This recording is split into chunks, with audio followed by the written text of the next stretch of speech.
ऐसा लगता है हमारे घर पे कोई नजर रखे हुए है सत्या। ये कब्रिस्तान सी खामोशी चुभ रही है मुझे।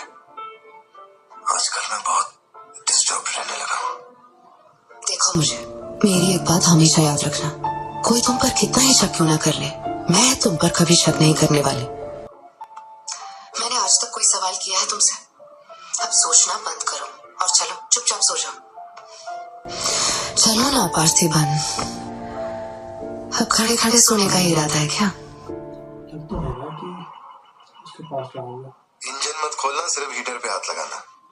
गाड़ी जल्दी चाहिए मुझे। शाम तक गाड़ी रेडी करके दे देना मुझे।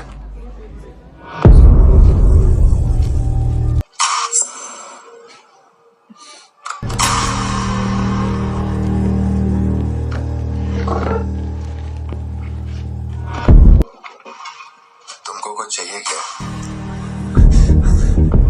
तुम्हें देख लिया, इतना काफी है। जिस गुस्से में मैं हूँ उस गुस्से में झापड़ मारा ना तुझे, तुम मरते दम तक साइड से ऐसा लगेगा जैसे मुस्कुरा रहा है। निकल चल। बोलो सत्या। तुम्हें जो टैबलेट चाहिए थी ले ली, और कुछ चाहिए क्या यहाँ से? जीप को सर्विस के लिए दिया हुआ है। मैंने कहा था ना दवाई लेने बाद में जाएंगे। तुमने घर पे बच्चों को अकेला क्यों छोड़ा? मैं माथी को लाई हूँ अपने साथ, वैसे प्रिया भी मेरे साथ ही है। तो एक दिन और वेट कर लेती ना, क्या जल्दी थी? हर चीज को तो पोस्टपोन नहीं कर सकते ना। फिक्र मत करो, मैं ऑटो से घर चली जाऊंगी, तुम ख्याल रखना। ठीक है, घर पहुंच के फोन करना।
की जरूरत नहीं है तुमको, ये अपना खून है। तुम लोगों को पता ही है कौन है? ये अपनी पोती है, मेरा अपना खून। कैफे में आप भी थे ना? बेहतर होगा कि आप यहाँ से चले जाएं, वरना मैं पुलिस को बुलाऊंगी। आपको यहाँ लफड़ा करने नहीं आया। 20 साल से तू जिसे पार्थिबन समझ रही है वो कोई और है। जब तुझे पता चलेगा कि वो एक मर्डरर है जिसने लोगों को सिर्फ बेरहमी से मौत के घाट उतारने का काम किया है, तब अपन से मिलना। तेरे पति की असलियत क्या है वो मैं बताएगा। फोन क्यों नहीं उठा रहे थे तुम? फिर कोई आदमी आया था? क्या हुआ सत्या? कौन आया था? वही आदमी जो कल तुम्हारे कैफे में आया था। वो मेडिकल शॉप आ गया था मुझे ढूंढते ढूंढते। अच्छा, अभी तुम कहाँ पर हो? मैं घर आ गई हूँ और वो अपनी गाड़ी से मुझे फॉलो कर रहा था। उसकी गाड़ी बाहर ही खड़ी है। सत्या, सारे दरवाजे बंद करो और उस पुलिस वाले को फोन दो। वो भी नहीं दिख रहा है। मैं यहाँ अकेली हूँ पार्थी, मुझे बहुत डर लग रहा है। तुम बेडरूम में जाओ और दरवाजे बंद करो। सिद्धू अभी आ रहा है और मैं भी पहुंच ही रहा हूँ।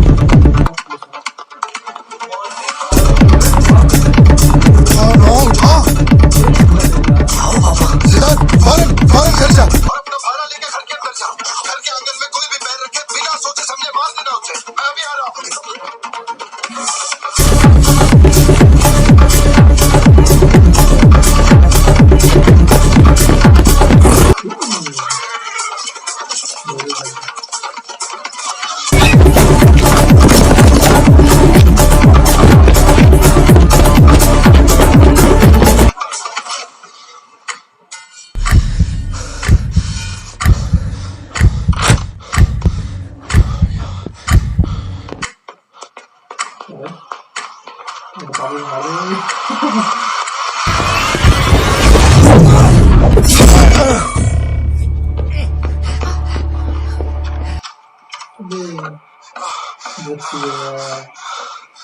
अब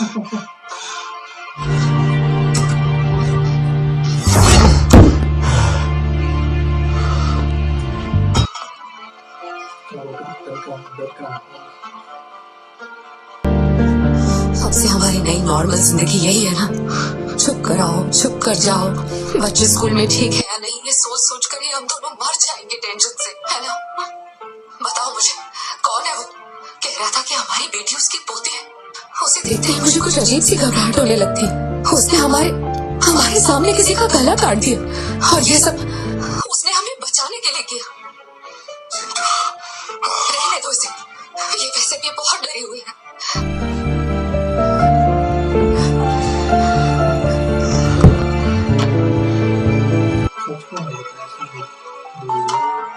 बहुत लोगों से भीख मांगी, एक पुलिस वाले की गर्दन पकड़ी, जज के आगे हाथ तक जोड़े, तब जाके आप यहाँ ड्यूटी पे आए हैं, ताकि आप मेरे परिवार की हिफाजत कर सकें। अपने काम के लिए ईमानदारी नहीं है क्या? पैसे के लिए काम करने वाले से मैं कहाँ ईमानदारी की बातें कर रहा हूँ? अपनी जिम्मेदारी को छोड़ के यहाँ बैठे बैठे सोते रहते हो। इससे अच्छा बोरिया बिस्तरा उठाओ और जाओ। तुम गलत समझ रहे हो। और क्या समझू? क्या समझू? ये गोल गोल बातें करके बहाने बना के मेरे मुंह से गाली निकलवाने की कोशिश मत करो। आप कुछ मत बोलो, कुछ मत बोलो। उम्र में बड़े हो इसलिए देखो, तुम मेरे बारे में गलत सोच रहे हो भाई। जाओ जाओ, दिमाग खराब कर दिया। सॉरी पापा। आप थे, मुझे कोई बात नहीं बेटा, बहुत अच्छा थ्रो था। आज साबित हो गया कि तू मेरी औलाद है। तू जिसे पार्थिबन समझ रही है वो कोई और है। वो एक मर्डरर है जिसने लोगों को मौत के घाट उतारने का काम किया है।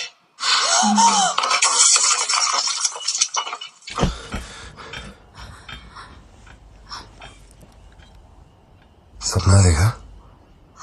हाँ, बुरा सपना था।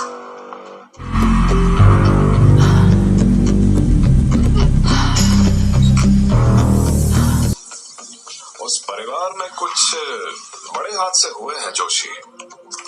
शायद यही वजह थी कि उनका टोबैको एम्पायर रातों रात मिट्टी में मिल गया। मैंने फोटोज और सर्टिफिकेट्स कुरियर कर दिए हैं। चेक करके बताओ ये असली है या नहीं। ठीक है, ओके, बाय। इस बारे में काफी अफवाह है, पर शिमला जेल में एक आदमी है जो पूरा सच जानता है। जेल के रिकॉर्ड्स में उसका नाम हृदय राज डिसूजा है। जानकारी सही है तो वो लियो दास का दोस्त है। अगर तुम्हें उससे मिलना है तो तुम्हारे पास सिर्फ 2 दिन है। शायद तुम तब तक यहाँ पहुँच नहीं पाओगे। तो क्या मैं तुम्हारी उससे फोन पे बात करवा? नहीं, मैं अभी निकलता हूँ। तुम अरेंजमेंट कर दो, मैं रात तक पहुँच जाऊंगा। Okay Joshi, thank you. इतनी देर हो गई, तुम्हारी मम्मी अभी तक घर नहीं आई? पापा वो आजकल रोज लेट आती है। अच्छा, हाँ बोलो ना सत्या। आरती, आज रात में घर नहीं आ पाऊंगी। तुम खाना खाकर सो जाना। क्यों, क्या हो गया? इस महीने ऑफिस से कई सारी छुट्टियां ले ली थी मैंने, तो बहुत सारा काम बचा हुआ है। तो सोच रही थी आज रात सारा खत्म कर दूंगी। कल सिद्धू से मेरी थोड़ी बहस हो गई थी, तब से वो मेरा फोन नहीं उठा रहा है। घर आया या नहीं? मैंने कुछ ज्यादा ही डांट दिया। Ladies and gentlemen, may I have your kind attention? Flight लेके कहाँ जा रही हो? हेड ऑफिस जाना है। ओह, हेड ऑफिस। चिंटू, तुम्हें तो अपने पापा पे कभी शक नहीं होता है ना? ऐसा क्यों? क्योंकि आप मेरे पापा हो।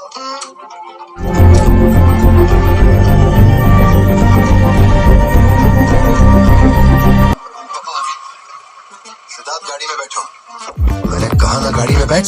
हाथ छोड़ो मेरा। अंकल, उसे नहीं आना है तो फोर्स मत कीजिए प्लीज। क्या अब इसे भी मार दो क्या?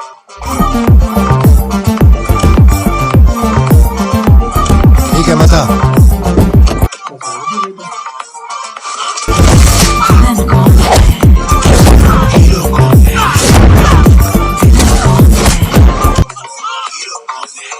आज के बाद मेरे परिवार वालों के पास दिखना भी मत।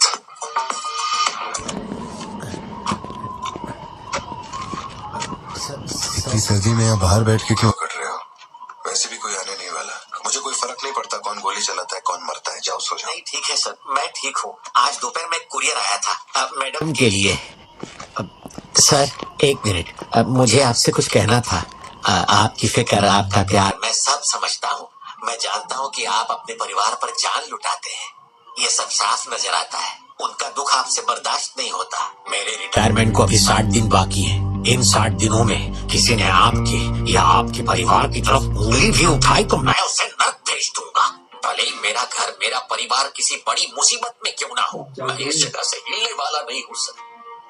ये नेपोलियन सिर्फ पेट भरने के लिए काम नहीं करता सर, काम को भगवान मानता है, कसम से यकीन करो।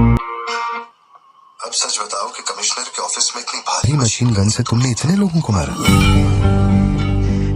मैंने तो बस मैनुअल पढ़ के बताया था कौन से बटन दबाने हैं, बाकी काम तो दिल्ली ने किया था। किसको बताना पता सर। चिंटू,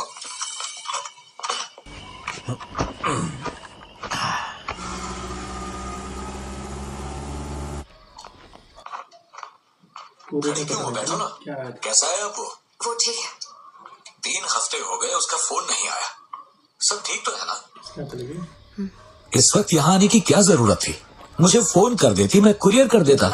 वो रजिस्ट्रेशन नहीं हो पा रहा है क्योंकि इनके पास सर्टिफिकेट्स नहीं है, इसलिए हमने सोचा कि आपसे कलेक्ट कर लेते हैं। ओह, ऊपर माले पर रखा है, मैं अभी लेकर आता हूँ। सर, यही है हृदय राज डिसूजा। बात करने के लिए सिर्फ 20 मिनट है, मैं तब तक बाहर वेट करता हूँ। यही ब्रांड मंगवाया था ना तुमने? हृदय राज डिसूजा। वक्त का मैं तुम्हें सीधा मुद्दे पे आता हूँ। दास कंपनी टोबैको फैक्ट्री, उसके 2 मालिक थे, एंटनी और हैरोल्ड। उनके बारे में जानकारी है, लेकिन लियो के बारे में कोई डिटेल्स नहीं। जब लियो मरा उसके साथ ही भी मारे गए थे। उनमें से अब सिर्फ तुम ही बचे हो जो जिंदा हो। अब मुझे सिर्फ इतना बता दो, इस फोटो में जो दिख रहा है क्या ये लियो है या नहीं? क्या जिंदगियों का सवाल है। मुझे तुम्हारी आंखों में मौत का डर साफ साफ दिखाई दे रहा है। जानता हूँ 3 दिन बाद तुम्हें फांसी दी जाएगी। अगर तुम लियो की कहानी बता दो तो मैं अब भी पिटीशन भेजकर तुम्हारे इस फांसी की सजा को रुकवा सकता हूँ। बोलो। शुरुआत से सब कुछ। हृदय राज, ये तुम्हारा आखिरी मौका है।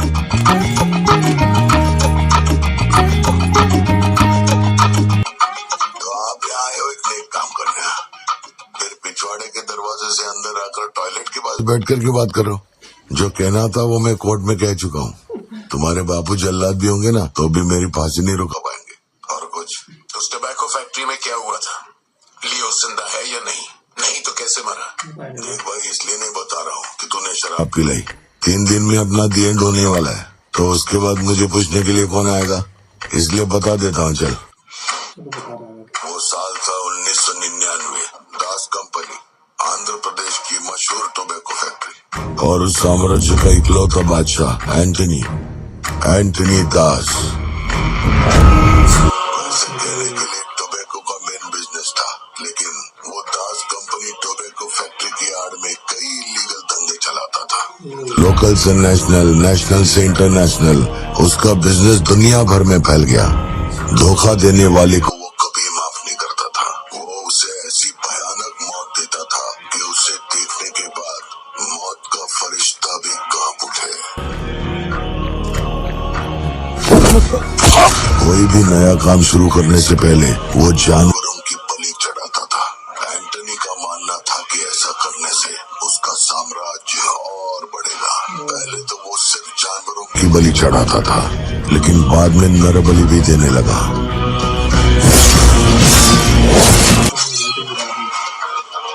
अंधविश्वास उसके दिमाग पर हावी हो गया था। उसका छोटा भाई हेराल्ड दास, वही एक बंदा है जिस पर एंटनी पूरा भरोसा करता है। हेराल्ड वो कनाडा में पढ़ाई करने गया था। वहाँ उसकी मुलाकात ड्रग कार्टेल से हुई। उनके साथ धंधा बढ़ाकर बहुत दौलत कमाई। अब उसका सपना था दास कंपनी को दुनिया का नंबर 1 ड्रग कार्टेल बनाना। उसने एक ड्रग को चुना, धतूरा। मार्केट में ना कोई इसके बारे में जानता था, न किसी ने देखा था। तंबाकू के पौधों के बीच धतूरा उगाकर उसे फैक्ट्री में प्रोसेस करते थे। धतूरा कोकेन से ज्यादा खतरनाक था। डिमांड बढ़ने लगी। उसी दौरान ये खबर नारकोटिक्स डिपार्टमेंट को उसके अपने लोगों ने दे दी। जिन लोगों पर शक था उन सब के मुंह पर उसने पूरा दे मारा, सबको ऐसी दर्दनाक मौत दी कि माफिया वर्ल्ड में आज भी उसके हैवानियत की मिसाल दी जाती है। तब से किसी ने गद्दारी नहीं की। एंटनी और हैरल्ड बिजनेस को ऊपर से अच्छी तरह हैंडल कर रहे थे। उन्हें ऐसा कोई चाहिए था जो ग्राउंड लेवल पे संभाल सके। एंटनी का एक बेटा था जिसे बचपन में अपनी गोद में मैंने खिलाया था, लियो दास। नाकाबंदी इसलिए लगाई क्योंकि आपके बंदे ने एनसीबी को जानकारी दी है। आज तक आपको मुझसे कोई प्रॉब्लम हुई है क्या? मजबूरी समझिए सर, 200 किलो माल का सवाल है। आप कह देंगे 2 0 हटा के केस डिसमिस कर दो, लेकिन ऐसा नहीं होता दादा। माल के बदले किसी को तो सरेंडर करना ही होगा। आप बस लियो को भेज दीजिए, आपका माल आप तक पहुंच जाएगा। हाँ, सीनियर तक बात पहुंच गई तो मैं कुछ नहीं कर पाऊंगा। वैसे मैं उसे 1 हफ्ते बाद छोड़ दूंगा दादा। 1 हफ्ते में छोड़ेगा इसकी क्या गारंटी है? देखिए, माल चाहिए तो भरोसा तो करना ही पड़ेगा। एंटनी, लियो है क्या? वो इधर नहीं है। मेरे को बोला ड्रग्स लेके बॉर्डर क्रॉस करेगा, चेक पोस्ट पर होगा, शायद कुछ कांड करने वाला है। देख तो बीड़ी कौन दे रहा है, उसके सिर पे डंडा मार के ले जा।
देखता हूँ माल कैसे लेके जाता है।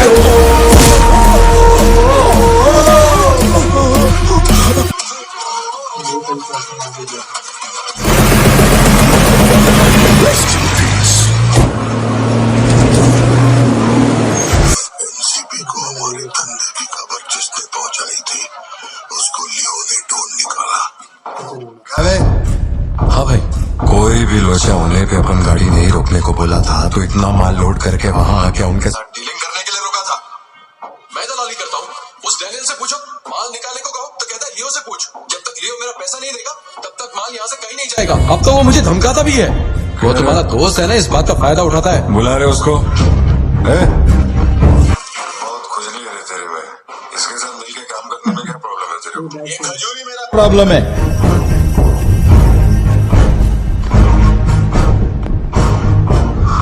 कल तक ये मेरे हाथ के नीचे काम करता था, आज मैं इसके हाथ के नीचे काम करता है। अगर तूने ये सब नहीं रोका ना लियो तो मैं तेरा धंधा रोक देगा। अभी मेरे लिए क्या ऑर्डर है? इसे कहो मेरे काम में टांग ना अड़ाए, वरना साथ में काम नहीं हो पाएगा।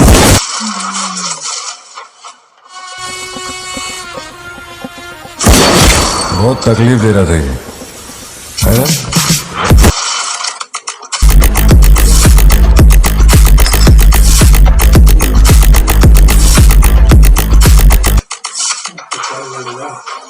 माल के अलावा कोई जिए हमारे, मेरे को कोई फर्क नहीं पड़ता है। तुम जो बोलोगे वही करूंगा।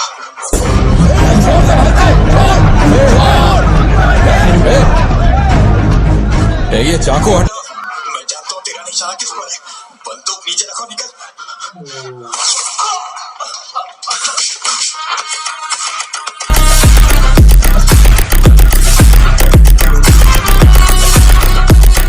जुड़वा पिक्चर देखी वही ना जिसमें सल्लू भाई ने डबल रोल किया था। अपने वाले में थोड़ा चेंज है, उसमें 2 मेल थे, इसमें एक मेल है और एक फीमेल।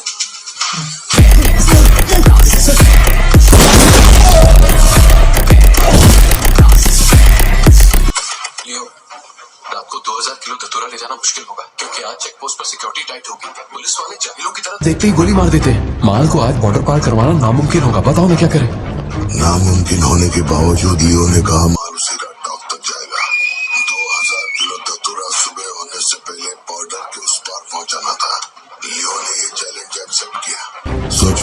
9,000 किलो धतूरा।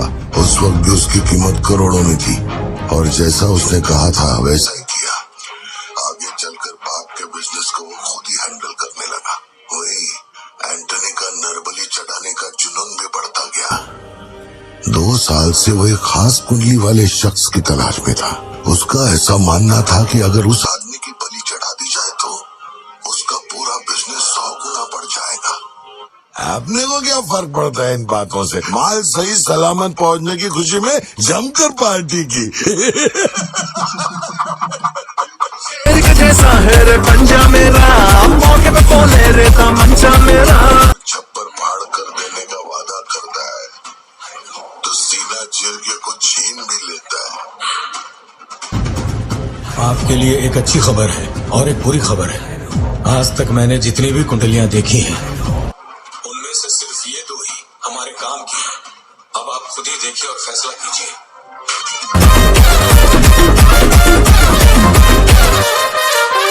मैं आपको लियो और एलिसा की कुंडली नहीं दिखाना चाहता था, लेकिन और कोई रास्ता नहीं था। ऐसी दूसरी कुंडली नहीं थी जिसमें समय और नक्षत्र एक हो। ऐसी कुंडली दोबारा नहीं मिलेगी दास।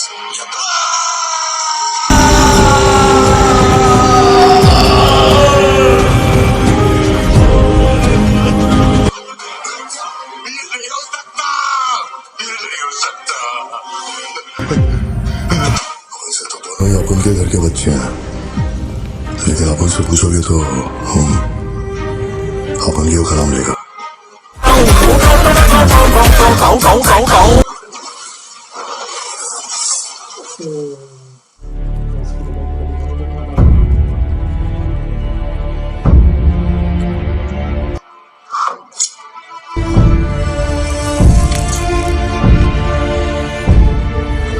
अपन तेरे आगे हाथ जोड़ता है। सब लोग बोल रहे हैं कि तुम दोनों में से तेरी बलि चढ़ाई जाए। सबकी यही मर्जी है, पता है? तेरे अंकल की भी यही विश है। सिर्फ अपन ऐसा नहीं चाहता। इसके बदले में अपन को कुछ नहीं मांगता। मेरे को माफ करते। जब से मैंने होश संभाला है, तेरे कहने पे कितनों को मारा और काटा है। तेरे धंधे को ऊंचाई तक पहुंचाने का वास्ते अपने जिगरे को भी मार डाला। और ये अंधविश्वास और नहीं। एलिसा को छोड़ दे। लियो, ये सब अपन धंधे के वास्ते कर रहा है। तू क्यों नहीं समझता? वो सिर्फ अपन की सिस्टर नहीं, एलिसा की जान में अपन की जान बसती है। अगर तूने एलिसा को कुछ किया तो तू चाहे जितने भी जन्म ले ले, हर जन्म में तुझे ढूंढकर तेरे शरीर से तेरी जान निकालूंगा। जब तू मेरे सामने होगा तब तेरा आखिरी दिन होगा। तू भीख मांग रहा है इससे? जिस दिन अपनी माँ मरी थी, इसकी आंख से एक आंसू तक नहीं गिरा। अगर इसने अपने बच्चों की बलि देने की सोच ही ली है तो ये मेरा बाप नहीं है और ना ही ये सारे लोग मेरे अपने हैं। मेरे लिए काम करेगा लियो, तो इनमें से किसी को जिंदा नहीं छोड़ना।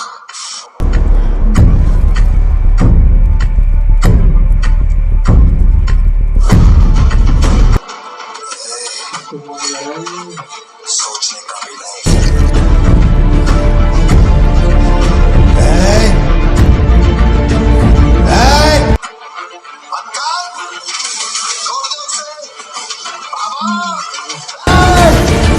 उसे छोड़ दे।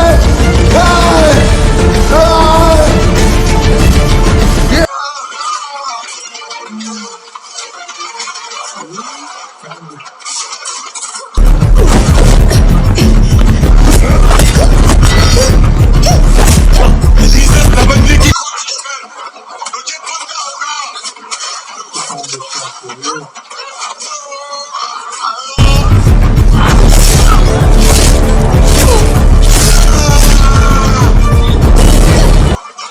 पूरी फैक्ट्री को जला के खाक कर दे। इस गुरु को भाईजान।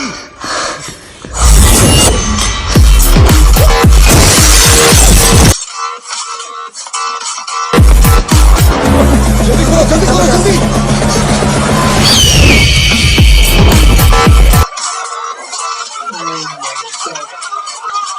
खुद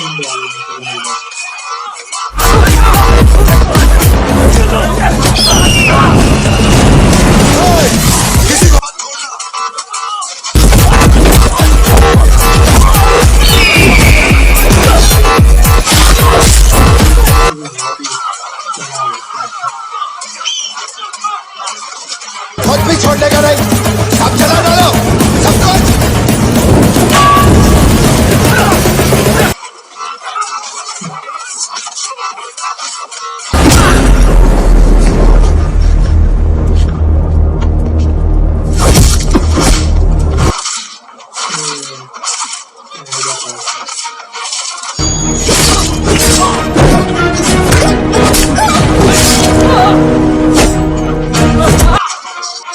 इसी धंधे के वास्ते अपने बच्चे की बलि देना चाहता है ना?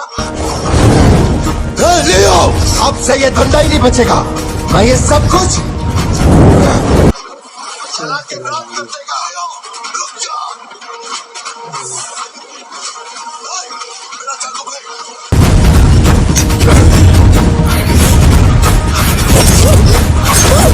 एलिसा!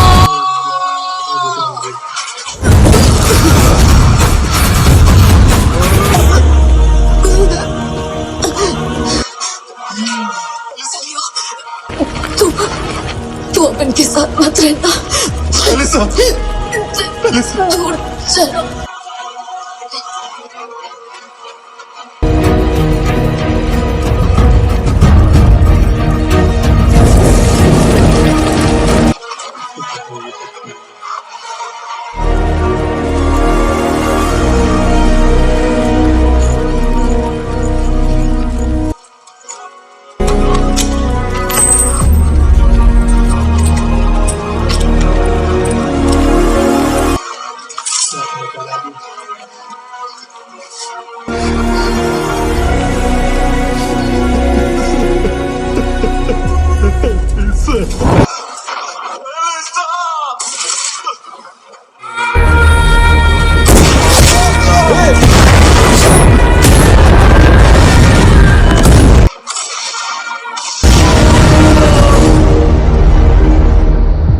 जिसको गोद में खिलाया वही लाश बनकर मेरे सामने पड़ा था। इतना बता दो, इस फोटो में लियो है या नहीं? अगर बता दोगे तो सारी मुसीबतें खत्म हो जाएंगी। हजारों की भीड़ में भी खड़ा होगा तो लियो को मैं उसकी आंखों से पहचान लूंगा। ये वो नहीं है। किसी की जिंदगी से खिलवाड़ मत कर। ले चल मुझे, नींद आ रही है। आपने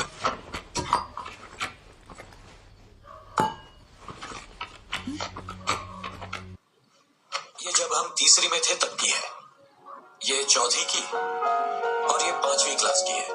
हाँ, ये खत उसने मुझे कॉलेज के दिनों में लिखा था।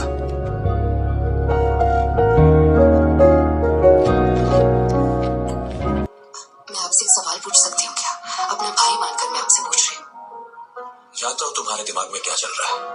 मैं तो उसे कुछ नहीं बताऊंगा। बस ध्यान रहे उसे पता ना चले, वरना उसका दिल टूट जाएगा।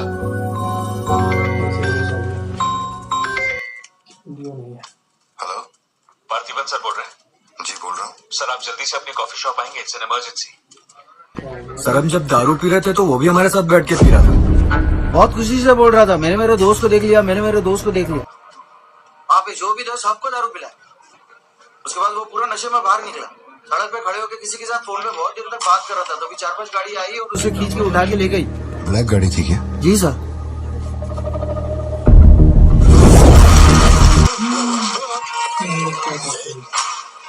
वो आदमी तुझे अपना दोस्त कह रहा था, कैफे में तुझसे मिलने भी आया था, तेरी फोटो भी ली उसने। तेरा उसके साथ क्या कनेक्शन है? बोल। सर, मेरी कॉफी शॉप में आके रेगुलरली कॉफी पीने वाले का ये हाल हो तो मेरी आंखों में थोड़ा तो दुख दिखेगा। तो दुख दिखेगा। देखिए ना मेरी आंखों में, देखिए ना मेरी आंखों में, मैं दुखी लग रहा हूँ। मुझे क्या पता ये कौन है सर। मेरी दुकान की चौखट पे आके ये मर गया, इसमें मेरा क्या लेना देना। आप पुलिस स्टेशन बुलाएंगे तो मैं आ जाऊंगा, वहीं बैठ के इंटरोगेशन कर लेना। छोटी बच्ची को अकेला घर पे छोड़कर आया हूँ, मुझे उसकी फिक्र हो रही है। मैं जा रहा हूँ। हाँ निकल। हाँ जा रहा हूँ।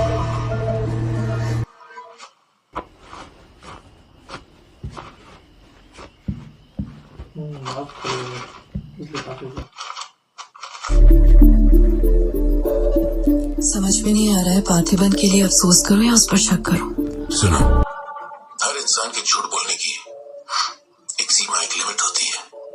वो एक हद के बाद झूठ नहीं बोल सकता, और एक बार वो उस हद तक पहुंच जाए फिर वो ढोंग नहीं कर सकता, क्योंकि इतना मेंटली स्ट्रांग कोई नहीं होता।